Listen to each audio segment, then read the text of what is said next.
To commemorate Edgar Poe. Poe was an American writer, editor, and literacy critic. He is best known for his short stories, poetry, and the tales of mystery.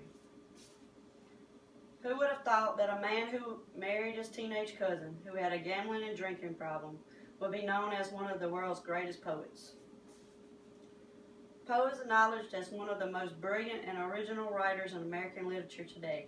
His skillful poems and tales convey passionate intensity of dreamlike mysteries that showed his sensibility. Poe is also considered the father of the modern detective stories. Edgar Allan Poe is known today as one of the most original writers in American literature. His tales of mystery and horror captured the imagination of readers around the world.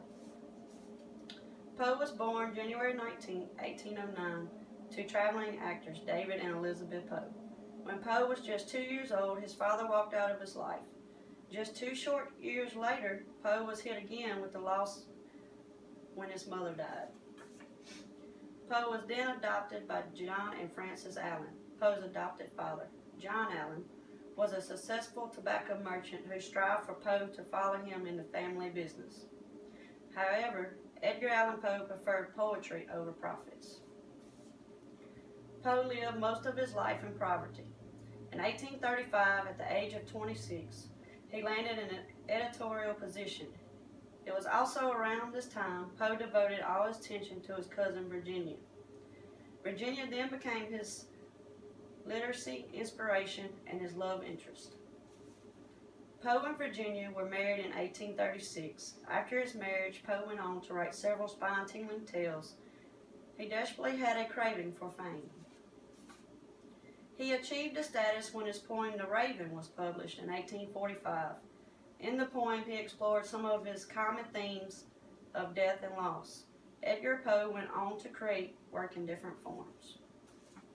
He wrote several essays, including The Poetic Principle and The Philosophy of Composition. Other works included The Fall of the House of Usher and The Telltale Heart. In 1847, Poe was hit with the heartbreaking loss of his muse, Virginia. Even though he continued to work, he suffered from poor health and poverty. Edgar Allan Poe died on October 7, 1849. The precise cause of his death is disputed, but several theories exist. These theories speculate that alcoholism, rabies, or epilepsy could have led to his early demise. Poe never gained financial success, but became one of America's most enduring writers. Like Edgar Allan Poe, we must all remember our lives are what we make them, not our circumstances.